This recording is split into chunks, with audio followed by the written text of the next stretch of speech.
नंदिया से महतल बयाक हो राजा ऐसे न कहरो मजाक हो। ए सुना कि हम नंदिया से महतल बयाक हो राजा ऐसे न कहरो मजाक हो। कि ठंडा मुड़ी जानी मोरे घर में बहो दूरे हट नहीं सट जानी हमके फुसला हो चिड़ा जानी बतिया माने तू देहिया ना सुहरा हो।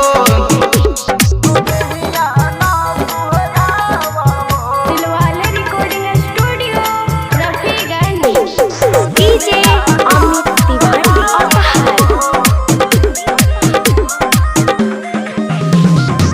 बतिया मन पिया अपना में हर के सटा सट कर जनी बहिया में धर के ए हो अरे बतिया मन पिया अपना में हर के सटा सट कर जनी बहिया में धर के।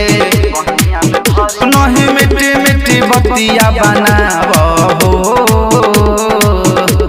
तुरे हट नहीं सट जनी हमके फुसला हो चिड़ा जानी बतिया माने तू देहिया ना सुहरा हो।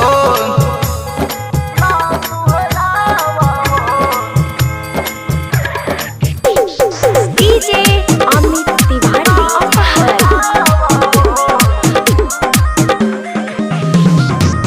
बालाजी सत्या जानी करी बरियारी सुन के आवाज जगहे पर नौ बिहारी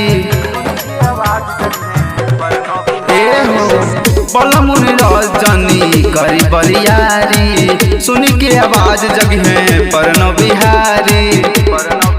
किसनी जैसा नहीं आदत तू लगाव